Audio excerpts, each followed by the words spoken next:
Caso tarifa de gas para el mes de febrero. Sí, te diría alerta a bolsillo, capítulo 1000, en un febrero que se viene con muchos aumentos que después o a lo largo de la semana podremos ir detallando, pero vamos a detenernos ahora en lo que significa la quita de subsidio de la tarifa del gas. Recordemos que todo esto se tiene que hacer audiencia pública mediante. Que está demorada, ¿no? Está demorada, no es vinculante. Lo que salga de allí o lo que se diga allí no es obligación para el gobierno, pero son insumos para dar la discusión política. Siempre es una discusión política alrededor de cuántos subsidios, cómo se cobra, a quién se le cobra. En concreto, en el tema de gas hay dos certezas y dos interrogantes. ¿Cuáles son las certezas? Bueno, que se va a quitar subsidios de a 33%. Sí. Primer 33% que se retira en febrero, luego será en marzo, terminará en abril. A todos los sectores no, porque lo que se va a establecer es una canasta básica energética, que es el modo en que el gobierno va a intentar generar una política de colaboración, de ayuda para las familias más vulneradas. ¿De qué se trata esta canasta básica energética? Se cruzan dos cosas. Primero, la característica socioeconómica de la familia que convive, o sea, ingresos. es decir, sus ingresos, y por otra parte, la zona del país en la que viva.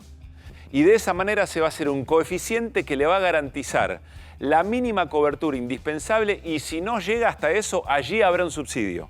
Pero ese será el criterio del subsidio, esto ya establecido por Rodríguez Chirilo, el secretario de Energía. ¿Cuáles son las preguntas que todavía quedan? Bueno, este primer punto es un punto que todavía está en discusión en la ley ómnibus, que tiene que ver con la zona fría. O sea, ¿qué zona es considerada fría o no? ¿Cuáles son las zonas consideradas frías? Y sobre todo si sigue el régimen de zonas frías, que básicamente lo que hace es, dice, bueno, este sector de la población vive en una zona que necesita mucho más consumo energético para mantenerse calefaccionada. Mar del Plata. La semana pasada hablamos con Montenegro. Claro, Montenegro lo que dice en realidad, y hay otra discusión, che, nosotros somos zona fría, ¿cómo no lo vamos a hacer? Después hay otras que son indiscutibles, razón por la cual gobernadores patagónicos a esta hora, recién me decían, están con la lapicera en mano para afirmar si efectivamente esto no está, o es una de las concesiones.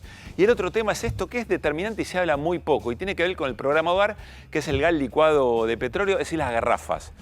Hay una enorme cantidad de familias que no tienen acceso al gas en red. Y el precio de la garrafa también se ha desregulado como tantas cosas. Bueno, allí hay una pregunta sobre de qué manera el gobierno va a tratar de garantizar una cobertura básica, esencial, respecto del tema de las garrafas, que significan, bueno, un costo semanal, te diría. Indispensable para el que no tiene gas natural.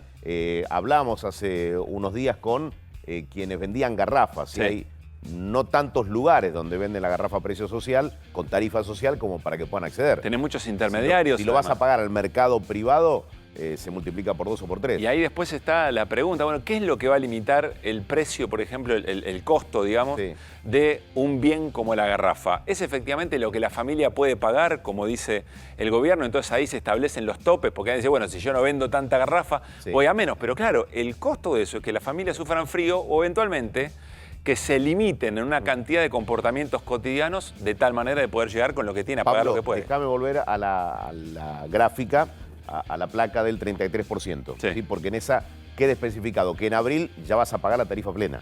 En abril se paga la no tarifa sos plena. parte de los grupos vulnerables, Así es. ya vas a pagar la tarifa. El gobierno lo establece en 3 grupos, se los denomina N1, N2 y N3, pero básicamente altos ingresos que no tendrían ningún subsidio, ingresos medios, y acá vuelvo en un segundo, e ingresos bajos, que es lo que se trata de cubrir sobre todo con el tema de la canasta básica energética. Atención con los sectores medios. El sector medio es el que seguramente va a dejar de recibir subsidios a la par con los ingresos altos, y ahí está uno de los problemas de la implementación de estas políticas para el gobierno de Javier Milei y cómo va a resistir la clase media, esa clase que siempre es vaivén, que legitima o no un proceso de gobierno en los próximos meses.